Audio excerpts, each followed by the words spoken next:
Bonjour et bienvenue dans le podcast Autour du projet. Loin des cours magistraux que l'on imagine en études supérieures, l'enseignement de projet en architecture se caractérise par les interactions qu'il accueille en son sein. D'un côté l'enseignant, de l'autre l'étudiant, mais surtout au milieu, le projet. Ce dernier est un objet inerte mais évolutif au gré des interactions. Il brise ainsi le couple classique étudiant-enseignant pour créer un trio où chacune des parties influence les interactions de l'ensemble. En clair, changer le professeur et les interactions changent. Changer l'étudiant et les interactions changent. Changer le projet et les interactions changent. Dans cet épisode, nous nous intéressons à la relation entre l'enseignant et l'étudiant autour du projet d'architecture et les vulnérabilités qui peuvent en découler. En premier temps, nous avons souhaité engager la réflexion et la discussion avec une question plutôt fermée, afin de créer un point de départ clair autour duquel chacun de nos interlocuteurs puisse développer sa réflexion. Nous leur avons demandé de placer le projet sur une échelle graduée de 0 à 10. 0 correspondant au fait que le projet a été développé à 100% par l'étudiant, comme s'il avait été travaillé chez lui seul. Et à 10, l'exact opposé, à savoir que le projet a été conçu et développé uniquement par l'enseignant. Par exemple, un premier étudiant a considéré qu'en moyenne, le projet se situait à 3 sur 10 sur l'échelle graduée, c'est-à-dire plutôt vers lui. Cependant, un semestre, il a senti que le projet appartenait plus à l'enseignant. Il a alors placé le curseur très haut. Au moins 9 voire 10. Il l'explique ainsi. Simplement parce que je faisais absolument pas, je faisais quelque chose de complètement impersonnel. C'est l'enseignant qui décidait si ce que tu faisais et si ce que tu fais est bien ou non, qui prend les décisions pour toi, qui te dit ce que tu dois faire. En fait, t'as aucun regard sur la production que tu fais ou la pensée que tu as. En fait, c'est en première année, donc c'est pas forcément, ce que je dis là, c'est pas forcément un regard que j'avais trop en première année. C'est comme tu vois rien d'autre avant ça, pour toi c'est un peu la normalité. Donc c'est compliqué de dire, avec du recul, je peux exprimer comment je l'ai vécu, mais sur le coup, c'était forcément différent. En fait, le rapprochement que je peux faire, c'est que ce projet-là, je l'ai pas vécu comme du projet, quoi. Je l'ai plus vécu comme un enseignement lambda, puisqu'on me demandait de faire un truc et je le faisais. En fait, j'avais l'impression que tout le monde faisait ce que le prof demandait, mais qu'au final, personne mettait du sien dans le projet, donc c'était, je dirais, vraiment impersonnel. Je l'ai pas forcément mal vécu à proprement parler, ça m'a pas amené à des situations de stress ou de quoi que ce soit, mais c'est juste vraiment noyé dans la masse, quoi. Mais en fait, je pense que cette espèce de curseur à mettre aussi, il a évolué un peu en corrélation avec les années qui passent, quoi. En fait, plus les années passent et plus le curseur, je le mettrais proche de 0, dans le sens où tu fais quelque chose de plus personnel, sans dire que le professeur t'apporte rien, du coup, par rapport à ce que tu disais avant. Et oui, je pense qu'à partir je dirais de la milieu de la deuxième année, troisième année, d'avoir cette implication qui est beaucoup plus personnelle, un projet qui t'appartient beaucoup plus, ça donne vraiment un réel déclic, parce que c'est là où tu sens que tu commences vraiment à avoir des réflexions plus larges sur le projet, sur l'architecture, sur même d'autres choses qui n'ont rien à voir avec l'architecture. Et c'est là où je trouve que tu commences vraiment à penser par toi-même et à voir que ce que tu penses, les gens, ils ont un intérêt, pas un intérêt, mais qui s'intéressent à ta pensée personnelle, quoi, que les professeurs vont accepter que tu aies un point de vue qui soit radicalement différent du leur, ou une position qui soit intéressante. Et je trouve que c'est là où moi j'ai vraiment eu un déclic. Ouais. Je dirais 7 ou 8 en faveur de l'étudiant, du coup. Pour moi, l'enseignant donne les armes et le sujet général pour monter son projet, mais après, le projet, la majorité du projet, c'est à l'étudiant de faire la démarche de le créer. Et pour moi, c'est vraiment...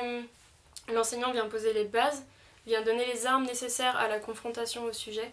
Et après, c'est vraiment à nous de faire le reste du chemin et de venir donner forme à nos envies et à ce à quoi on pense. Et donc c'est l'idéal pour toi, ça, ou c'est en moyenne en général ? Je pense que ça fonctionne pas mal. L'avantage, c'est que on a quelque chose qui nous est propre et qu'on peut travailler le plus possible. On peut le peaufiner, on peut vraiment le façonner un peu à notre image. Et je pense que c'est important que l'enseignant donne de son expérience, donne son avis là où l'étudiant en a besoin. Mais je pense pas que le projet doit être un reflet de l'enseignant. Je pense qu'il doit être un reflet de l'étudiant. C'est pour ça qu'on est à l'école et c'est pour ça qu'on nous forme plus tard. Avant potentiellement de devenir nous-mêmes enseignants, mais je pense que c'est important que le projet soit le reflet plutôt de l'étudiant que de l'enseignant. Pour moi, oui, c'est ce qui se passe en première année, mais c'est parce qu'on n'a pas forcément les armes nécessaires à aller vraiment au-delà et à sortir du carcan de ce qu'on nous propose. Ok. C'est important aussi, à un moment, en prenant du recul, d'être guidé. On peut pas arriver en école d'archi en étant déjà architecte, c'est pas le principe. Ouais. Et pour moi, c'est important de commencer par quelque chose où on nous guide beaucoup. Et c'est aussi en passant par des choses qu'on prend pas forcément de plaisir à faire, qu'on sait ce qui nous fait plaisir après et qu'on sait vers quoi on a envie de tendre. Dans mon vécu, j'ai souvent été confrontée à des enseignants qui étaient plus dans une posture fermée, où ils gardaient leur doctrine et ils essayaient de nous y faire adhérer.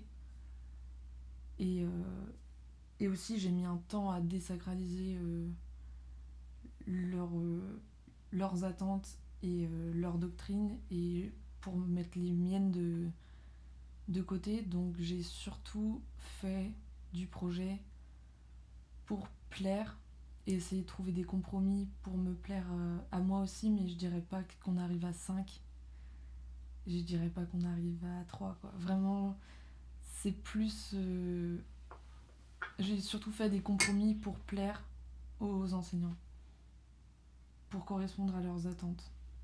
On a besoin de l'enseignant pour nous accompagner, mais ça doit pas devenir aliénant, on doit pas arriver à faire des choses qui sont contre ce en quoi nous on croit pour répondre à des attentes de projets qui sont trop fermées. La posture d'accompagnant, elle devrait pas... Enfin, d'enseignant, elle devrait être celle d'un accompagnant, elle devrait pas défigurer ce que nous on a envie de donner en projet. Et donc 2, c'est pas mal. 2, c'est... On prend le meilleur de ce que l'enseignant nous dit et il va pas nous en vouloir si on respecte pas tout ce qu'il nous a dit, et ça reste nous quoi. Alors pour moi, un étudiant qui excelle le cadre va avoir un déclic. Ce déclic lui appartient entièrement, mais le cadre intellectuel, il est donné par l'enseignant, dans mon cas. Et donc, quelque part, je pense que c'est un peu un projet c'est du co-autoria, quoi. Je pense que la responsabilité, elle est des deux côtés. Donc on pourrait presque caler le donc projet moi, je serais au milieu, 5-5. quoi. 5-5. Mais dans le meilleur des cas. Dans le meilleur des cas où certains basculements, certains déclics ont eu lieu. Voilà, moi je pense que les deux sont importants. Je pense que le cadre intellectuel et l'intelligence du cadre intellectuel qui est donné est une base importante pour fabriquer un référentiel, et ensuite que la contribution qui excède ce cadre-là est absolument exceptionnelle aussi. Et que les deux c'est un tandem, quoi. Après, il y a aussi des fois, j'ai l'impression que le projet est plus au prof, parce qu'il impose tellement un cadre que même si toi tu es vachement libre dans ta façon de faire, c'est-à-dire qu'il n'est pas là à te dire tu fais ça, tu fais ça, tu fais ça, etc. Le cadre, il t'impose quand même une façon de penser, une façon de concevoir qui est vraiment trop restrictive, et tu te retrouves à faire un truc que tu n'as jamais fait et qui ne te plaît pas forcément, quoi. Qui t'amène à faire quelque chose qui ne correspond pas forcément, quoi. Ah, moi, alors là, je suis unilatéral, c'est-à-dire que pour moi, le projet appartient à l'étudiant. J'essaye qu'une chose, c'est qu'il le prenne pour lui, que ça soit son projet. J'essaye vraiment qu'à un moment donné, il soit convaincu, que ça l'habite, etc. Donc j'essaye tout le temps qu'il le prenne à lui, quoi. Hein, c'est très important pour moi. Donc ouais, j'ai aucune hésitation par rapport à ça. C'est pas mon projet. Et j'essaye, notamment, voilà, on est 25 vous êtes 25 étudiants M1. Ce que j'essaye, c'est de faire en sorte qu'il y ait 25 projets différents. Parce que je pourrais très bien dire, il y a des projets que je préfère moi personnellement, et je pourrais très bien tirer tous les projets vers quelque chose qui je pense être le plus juste en termes de réponse. Pas du tout. J'essaye au contraire d'avoir 25 sillons différents, 25 argumentaires différents et 25 réponses différentes. Chaque projet fait partie justement d'un projet qui appartient à l'étudiant avec son contexte personnel, la façon dont il a vu le lieu, le site, la façon dont il a reçu les acteurs, la façon dont il a lu le programme, la façon dont lui pense argumenter de la meilleure façon. Et à aucun moment donné, c'est-à-dire j'influence, il ne faut pas croire, sûrement un petit peu, mais pour moi non. Je voudrais que ça soit l'étudiant qui à chaque fois dit « Ok, j'ai compris ce que vous m'avez dit, donc c'est moi qui décide, c'est moi qui fais le choix d'avancer de cette façon-là. » Donc c'est chaque fois un chemin différent. Moi, j'essaye simplement de poser des questions. L'étudiant me pose une question, je lui en repose une en fait. Pour lui dire, tu me dis ça, est-ce que c'est bien ça que tu me dis? Et c'est à lui de répondre. C'est pas moi qui apporte la réponse. C'est pour ça que le côté correction, voilà. Donc, en fait, c'est toujours, c'est un peu voilà. C'est pas que je veux éviter la question. C'est que c'est important, c'est que lui trouve sa réponse. Donc, le projet appartient totalement à l'étudiant, c'est sûr. Alors, je me suis peut-être mal exprimé. C'était en fait le zéro, c'est vraiment, il n'y a pas du tout d'influence du professeur. C'est comme si l'élève avait vraiment, l'étudiant avait vraiment reçu le programme et qu'il avait fait ça chez lui. Alors, ce serait exactement j'entends ce que tu dis, voilà. Quentin, mais bien sûr qu'il y a l'influence. Mais je trouve que c'est pour ça que par exemple, dans les présentations, dans les étapes où à un moment donné on a une évaluation du projet, je demande à ce que tout le monde soit là. Parce que je trouve que pratiquement c'est autant pédagogique de voir ce que les copains ont fait que ce que l'enseignant dit. Ça apporte autant de voir comment un de tes collègues a pu à un moment donné argumenter et exprimer un projet et comment nous on en parle.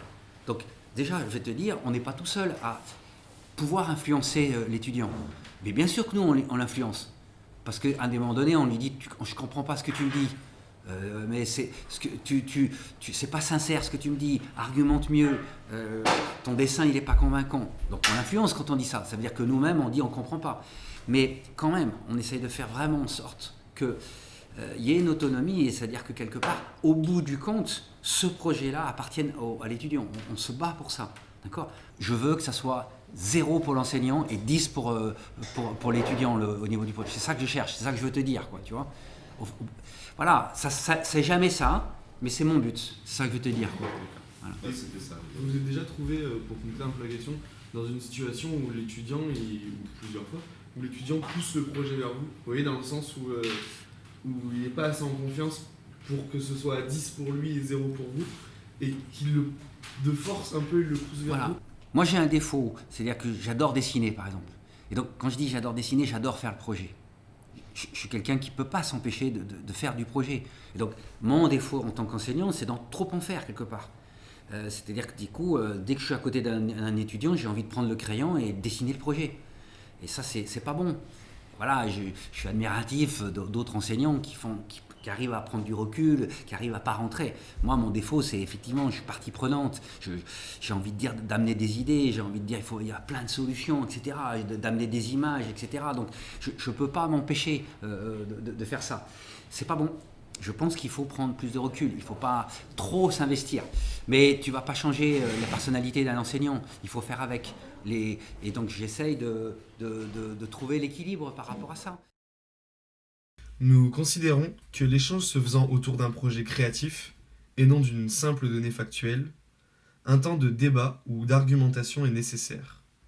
Ainsi, en nous intéressant aux vulnérabilités autour du projet, il nous semble obligatoire de nous attarder aux différents degrés de prise en compte de la parole de l'autre en studio. Dans cette optique, nous avons demandé aux participants, étudiants ou enseignants, comment ils considéraient que leurs paroles devaient être prises en compte. Quand je parle de mes valeurs, il doit juste l'accepter. Et quand je parle vraiment de forme, de projet, de matérialité, de la matérialisation de ces valeurs, là il peut prendre ça comme une hypothèse et essayer de me guider vers le plus poussé que je peux faire par rapport à mes valeurs. Mais remettre en question mes valeurs, c'est aller beaucoup trop loin. Donc quand je parle des valeurs que je veux donner dans mon projet, c'est juste... c'est comme ça, il doit pas remettre ça en question. Et quand c'est plus sur la forme et les détails, là, il n'y a pas de souci, c'est une discussion, c'est là qu'on peut...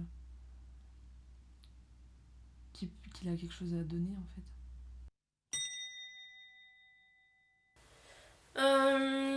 Je dirais avec du recul, mais à mon avis c'est ce qu'ils font déjà, dans le sens où on est jeune, on n'a pas forcément énormément d'expérience, on n'a pas la vérité absolue.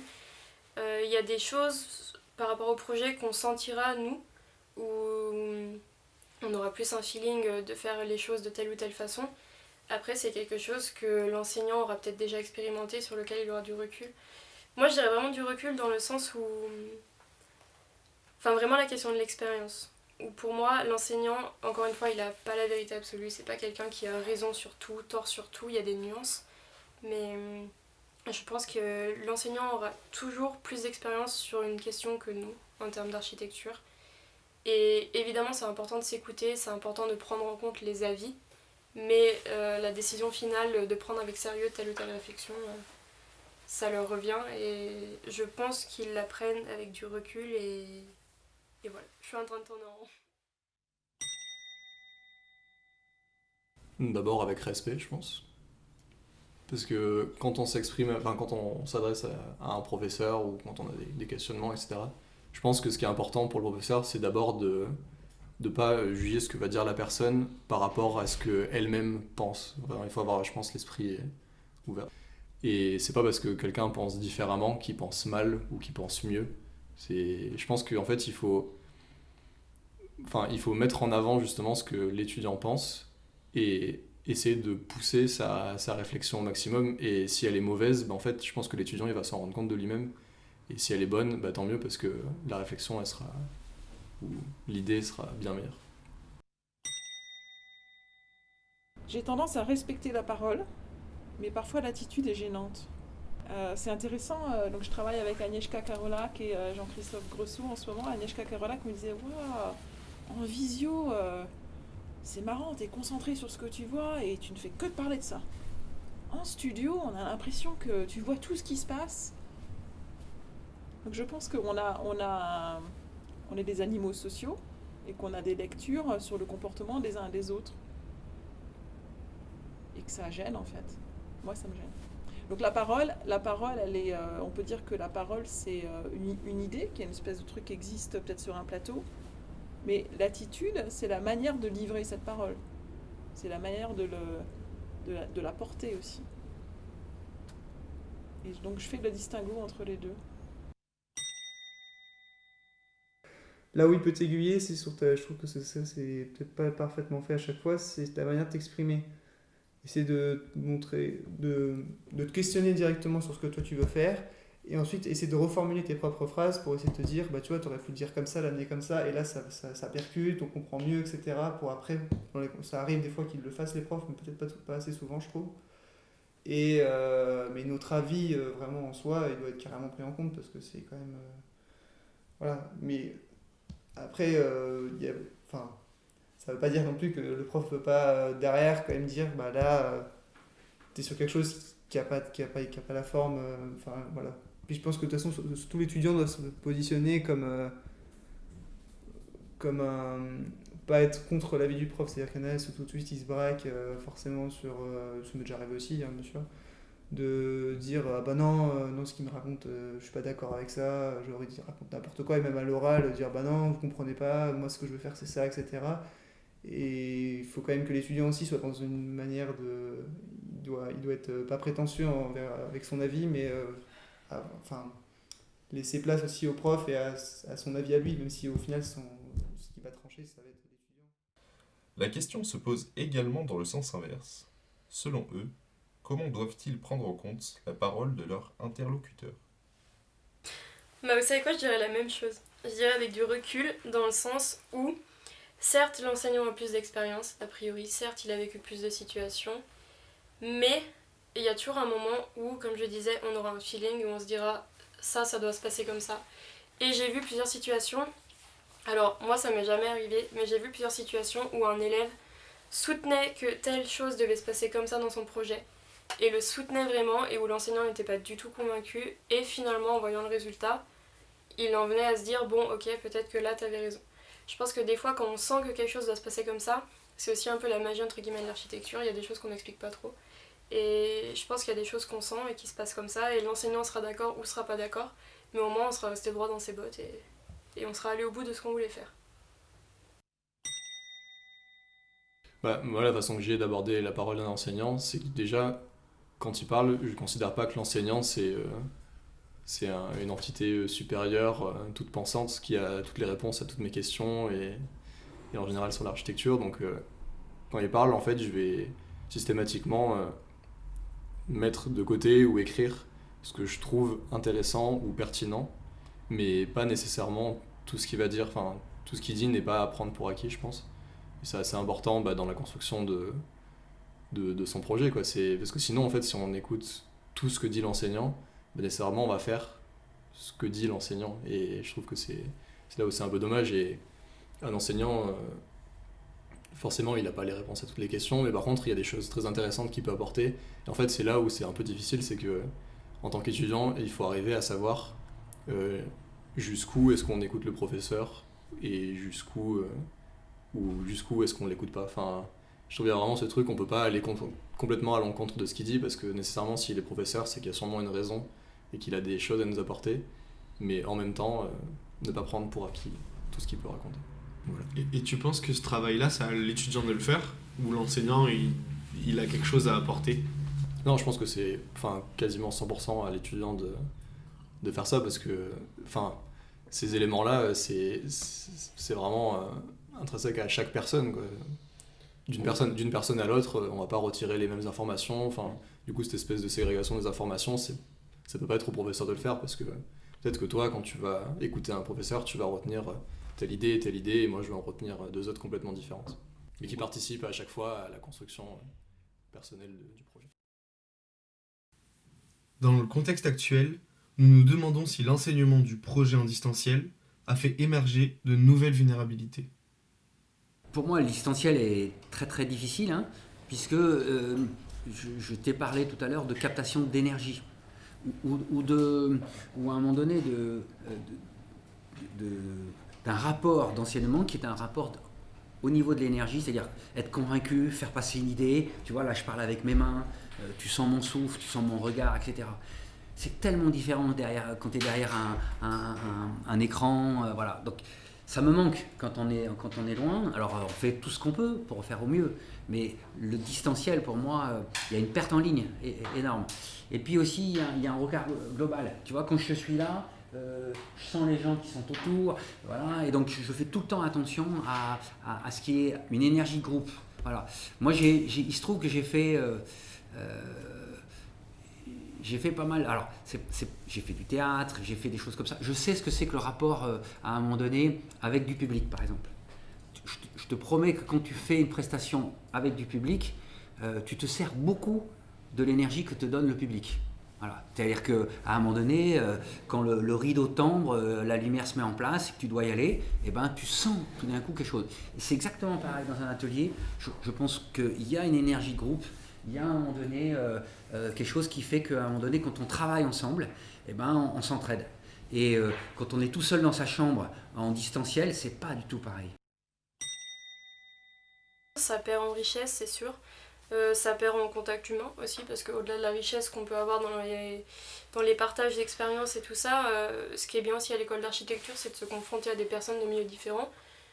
Et je pense que l'enseignement de l'architecture au sein des ENSA a beaucoup souffert de ça, parce que pour moi c'est un enseignement qui doit aussi se faire de visu, et où il faut dessiner, il faut expliquer, il faut crayonner des choses, il faut que ce soit spontané, et cette spontanéité on la perd totalement par les écrans. En fait, l'étudiant devient très abstrait.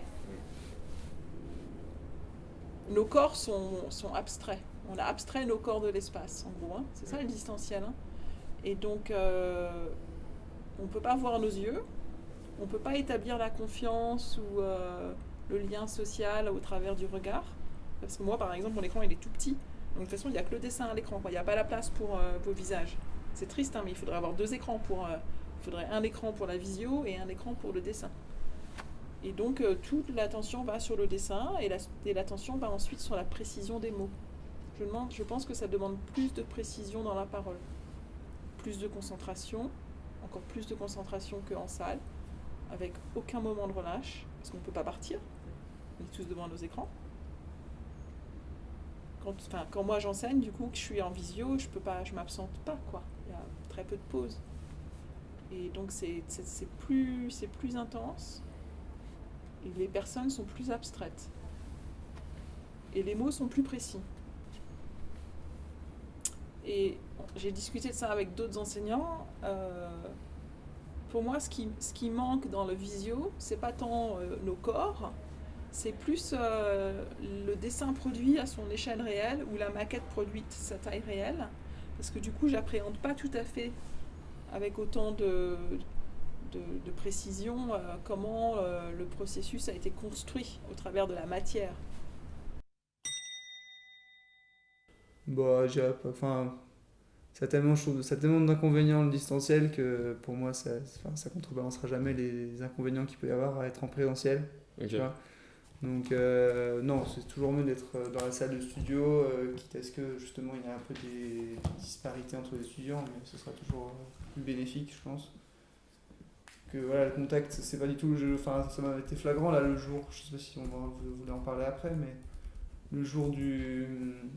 Bah, il y a notre correction de jeudi dernier, donc d'hier, non d'avant-hier. J'ai testé parce que c'était déjà, tu avais des problèmes de connexion, ce qui fait que tu fais répéter une fois, 2 fois, ça devient un peu un discours compliqué. Le prof, il n'est pas là humainement, donc tu vois pas un peu ses rictus, il ressent pas, tu peux pas vraiment lui expliquer le projet, ne serait-ce qu'avec ton doigt ou par le dessin, surtout par le dessin. Là, c'était vraiment ça qui me manquait pendant la correction, quoi, de pouvoir réagir, d'échanger au travers du dessin. Le fait de pas avoir ça, c'était un grand manque parce que voilà. Puis je trouvais que c'était du coup super court et on a dégagé très peu de. Enfin voilà, en un quart d'heure, j'ai l'impression d'avoir parlé rien du tout avec lui, donc c'était un peu dérangeant, quoi. C'était frustrant, on va dire. Ok. Voilà. Donc j'ai pas eu de correction en distanciel cette année pour l'instant, donc je vais m'appuyer plutôt sur ce que j'avais en confinement en Norvège. Et en fait, ça a vraiment. Enfin, la façon dont c'était fait faisait que ça changeait quasiment rien à une correction en physique. Donc c'était d'être un peu court parfois. Enfin, en fait, le seul facteur qui était limitant, c'était le temps, quoi. C'est que parfois, au bout d'une demi-heure, on avait encore des questions, mais il fallait que l'autre groupe ait aussi son temps de travail. Donc on découpait, mais sinon, j'ai pas ressenti une gêne particulière à avoir une correction à distance, si ce n'est que c'est plus difficile d'expliquer des choses quand on doit montrer sur un écran. Enfin, on peut pas faire un petit croquis sur le papier, on peut pas parler avec ses mains. Enfin, c'est des choses un peu débiles, mais au final, on se rend compte que quand on discute avec quelqu'un d'une idée, juste avec la parole, c'est quand même compliqué. Donc, plus dans l'expression de ces idées. Mais par exemple, dans le retour que font les professeurs pendant les corrections, enfin, moi, ça m'a toujours semblé clair, et en fait le professeur a pas changé de sa façon de faire, mais en bien, je veux dire. En fait on savait que chaque semaine on avait 2 corrections, une le lundi et une le mercredi. Le matin on savait déjà l'heure, enfin en fait tout était déjà très bien planifié, on savait précisément à quel groupe, quelle heure, à quelle heure chaque groupe passait, avec quel professeur aussi. Et ce qui était intéressant, c'est que donc le lundi on avait une correction avec un des professeurs et le mercredi avec l'autre. Donc ça permettait de jongler entre ce qu'ils nous disaient, et puis ça nous laissait du temps pour faire évoluer le projet jusqu'à la prochaine correction avec le même prof. Et ce qui était d'autant plus intéressant, c'est que les profs entre eux, ils communiquaient pas sur les corrections qu'ils avaient eues personnellement avec nous. Donc ça permettait d'avoir 2 regards qui étaient complètement différents. Et voilà, après nous on était confinés ensemble, en groupe, donc on faisait souvent les corrections ensemble, et en vidéo avec le professeur, type Google Meet, Zoom. Il nous semble cependant nécessaire de regarder autour de notre trio pour rechercher d'autres facteurs impactant les relations entre les étudiants et les enseignants. Ainsi, nous avons demandé, à la fin des entretiens, si le travail des instances administratives était un de ces facteurs. À 85% non. C'est-à-dire que ce que je livre dans l'enseignement vient de ce qui me constitue au travers de ma parole libre. Mais je pense qu'on peut être entravé ou on peut être aidé. Et que ça vient de la constitution au moment T des jeux d'instance. Et donc on n'est pas hermétique. Je pense que c'est pas possible de dire que c'est un environnement hermétique parce qu'il y en a qui sont aidés et il y en a qui sont entravés. Et je pense que vous pourriez, l'analogie, c'est peut-être le ressenti des étudiants par rapport à l'origine sociale. Est-ce que l'institution française de l'école publique a vraiment aidé tout le monde de la même manière, de manière neutre? Peut-être que la réponse à ça, c'est ils ont essayé, mais ils n'ont pas réussi. Je pense que c'est naïf de se dire qu'on est intouchable et hermétique. Je pense qu'il y a une partie de l'environnement qui soit apaise, soit irrite, quoi, en gros. Et que ça, il faut être super, faire du yoga tous les matins pour vraiment le laisser à la porte. Hein.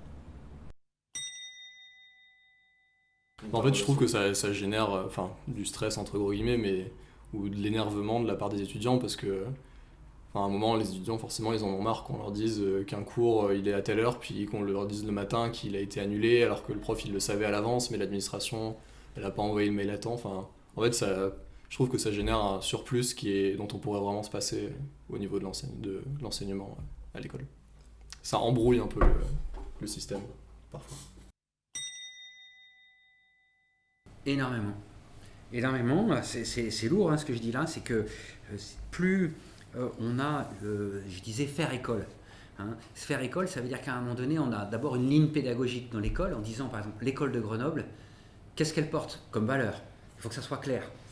Qu'est-ce qu'elle donne comme moyens?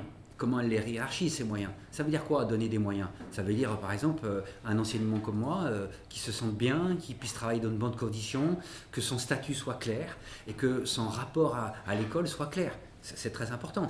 Si tu es éternellement qu'un vacataire et qu'à un moment donné on ne reconnaît pas ton engagement, etc., tu n'as pas envie de t'investir. Donc la façon dont on reconnaît ton boulot, ton job, c'est vachement important.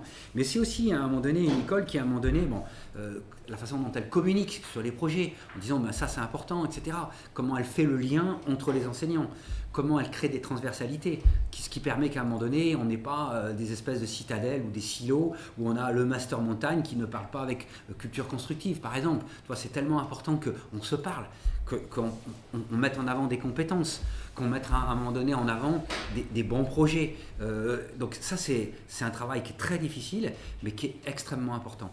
Et donc, pour moi, il y a un travail de fond qui permet d'installer à un moment donné un terrain, un terreau sur lequel l'enseignement puisse à un moment donné pousser. Et ce terreau-là, l'administration fait partie de ce terreau-là. C'est ce qui fait qu'à un moment donné, il a une certaine épaisseur, une certaine saveur aussi, et qu'on puisse à un moment donné développer notre enseignement. Donc, extrêmement important, et chaque école est différente.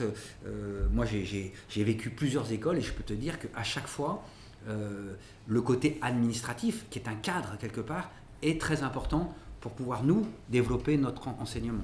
D'accord ? Mais c'est encore un dialogue. C'est-à-dire que c'est pas je me repose sur l'administration. Non, je dialogue avec une administration. C'est toujours une histoire de dialogue. C'est-à-dire que c'est aussi à nous, enseignants, de faire remonter des choses, de dire on a besoin de telle et telle chose, ça c'est super, ça marche bien, et de ne pas être tout le temps dans la critique. Mais d'être constructif, d'être là quand il faut aussi, de faire partie des instances quand on nous demande, d'être présent et de ne pas simplement faire son petit cours, arriver, on fait son petit cours et on repart. Non, on fait école. C'est-à-dire qu'on est présent au-delà de l'enseignement, on va dire, stricto sensu, des heures qu'on doit faire. Il faut qu'on montre qu'on tricote avec tout le monde quelque chose qui permet à un moment donné de donner du sens à tout ça. Ça, c'est très important. Un podcast réalisé et monté par Quentin Chaumette et Hugo Ray sous la direction de Steven Saulnier dans le cadre du S7CT, dénommé pour penser l'architecture. avec la participation de Clément Bourquin, Clément Moulinier, Jacques Félix Faure, Julie Flore, Anne Mérac et Jade Cahuzac, que nous remercions pour leur contribution. INSAC 2021.